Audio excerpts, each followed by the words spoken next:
Olá, seja bem-vindo, seja bem-vinda a mais um estudo do livro de Mateus. Eu estou no capítulo 7 e nós estamos falando sobre os falsos profetas, que está a partir do versículo 15. No vídeo passado, eu falei um pouco do falso profeta, falei do significado dele para a nação de Israel, falei de como o objetivo dele sempre foi dizer uma palavra de verdade, de confrontamento para quem o ouvisse. Falei também que o falso profeta, ele antes, no Antigo Testamento, ele tinha uma missão diferente do sacerdote, Ele trazia essa palavra de ensinamento, de predição do futuro. E que o último profeta, com tal missão exclusivamente, que a Bíblia, o próprio Jesus vai dizer do último profeta, que era o próprio João Batista. Já no Novo Testamento, a gente não tem essa figura representativa da religião judaica, o profeta. Acaba que Paulo, e por diversas vezes, quando ele dá instrução a respeito dos líderes da igreja, ou até mesmo deste ministério de profecias, e aqui Jesus, quando se refere ao profeta, ele também está se referindo a essa pessoa que não só a que faz predição, mas também a quem prega a palavra, quem proclama o nome de Deus. E é interessante porque mesmo antes de tudo isso acontecer, tal qual hoje, naquela época já existiam os falsos profetas.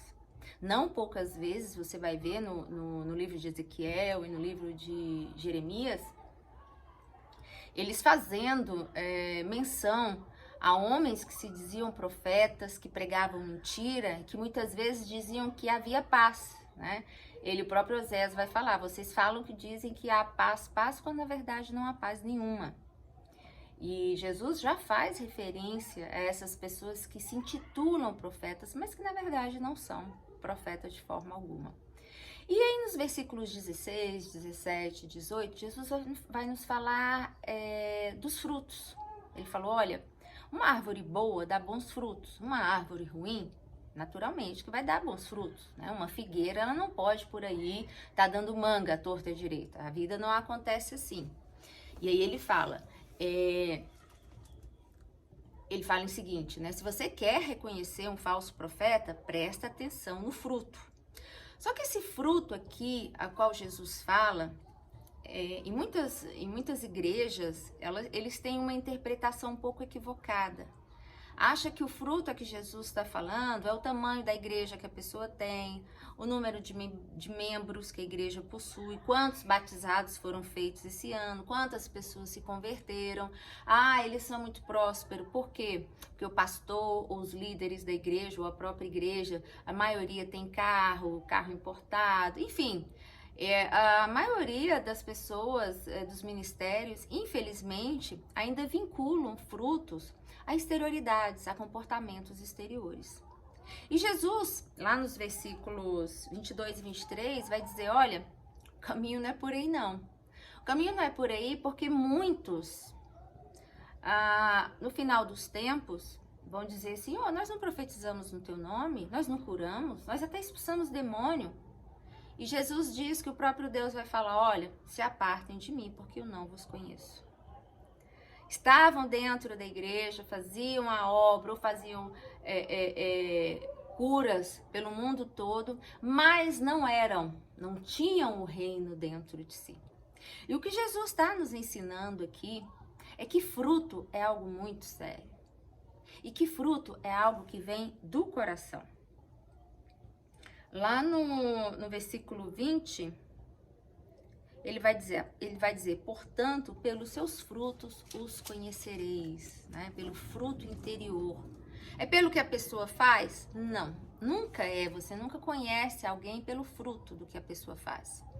Você conhece ela pelo que ela é. Você conhece ela pelo coração que ela possui.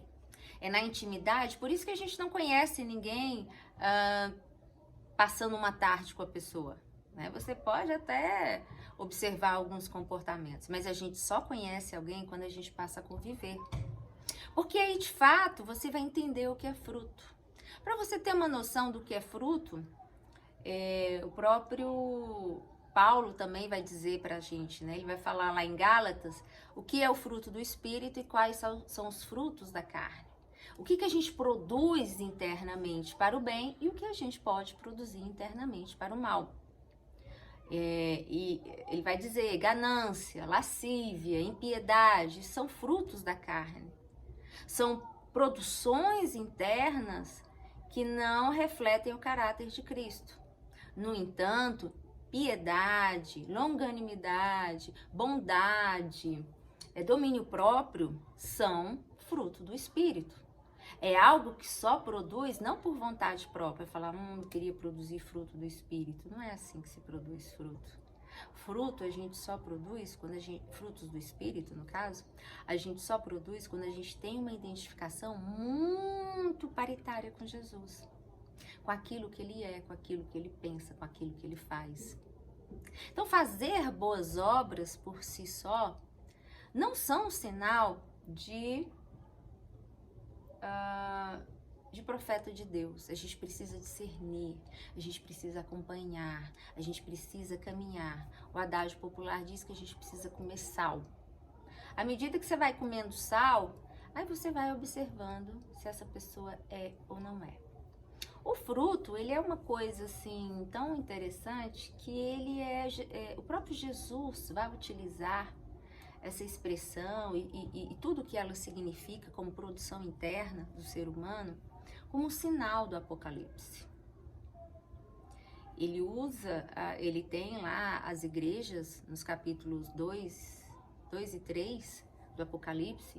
Ele vai falar da igreja, ele vai falar de Esmina, ele vai falar de Filadélfia. E cada igreja, ele vai falando do fruto dela.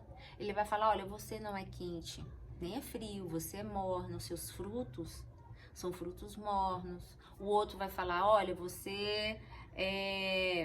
o seu coração é frio, você tem boas obras, mas o seu coração é frio.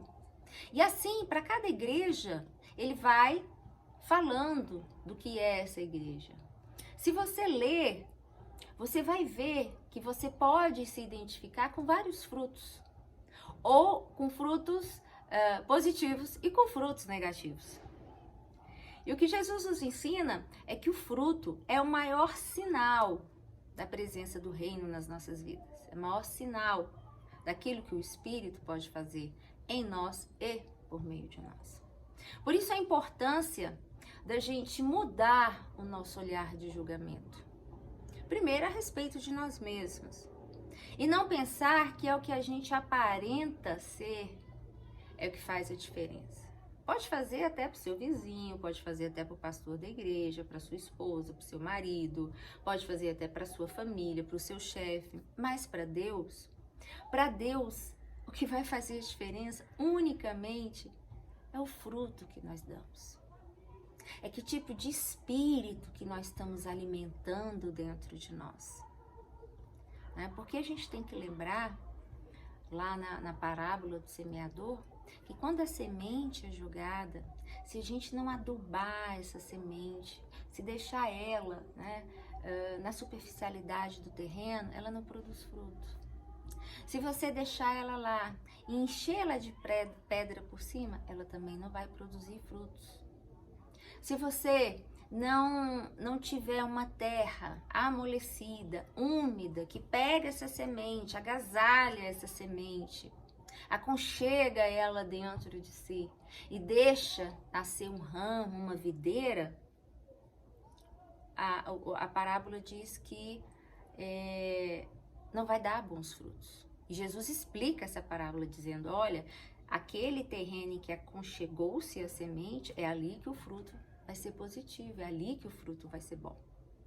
E o que a gente aprende então, que o fruto, ele está vinculado essencialmente com as nossas produções internas, com os nossos pensamentos, porque é dos meus pensamentos que eu vou organizar o meu interior, eu vou organizar as minhas emoções, eu vou organizar as minhas falas.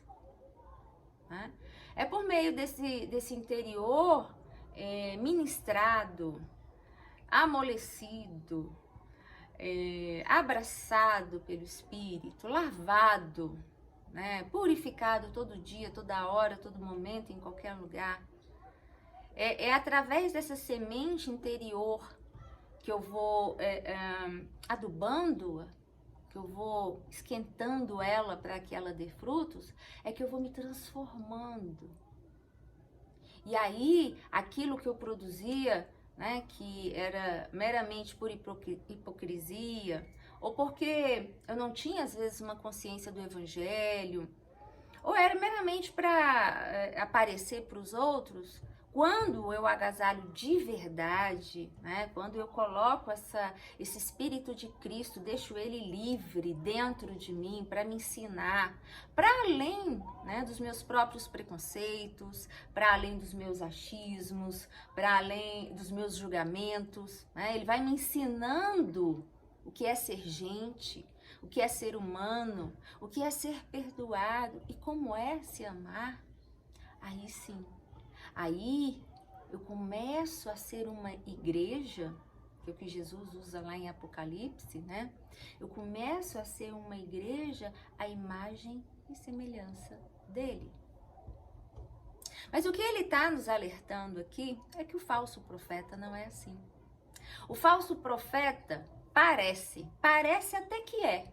Fala de Jesus dentro de um templo que invoca Jesus.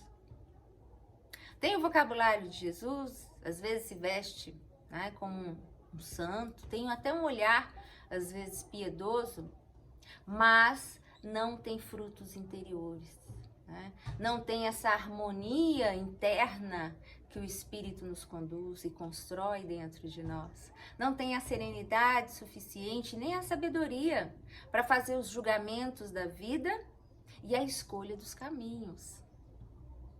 Que o grande desafio de ser um homem e uma mulher de Deus é justamente isso, é você se organizar internamente para a partir daí você fazer boas escolhas e ter bons discernimentos pelo Espírito. Então, esse é o texto que Jesus tenta aqui nos ensinar. É claro que esses poucos minutos aqui não são suficientes para a gente dissecar esse texto e falar sobre esses frutos e como a gente constrói, mas é para te dar uma noção, te clarear a mente e te lembrar que nós estamos sempre aí ao derredor com falsos profetas, querendo uma boa alma para tragar. Pense nisso.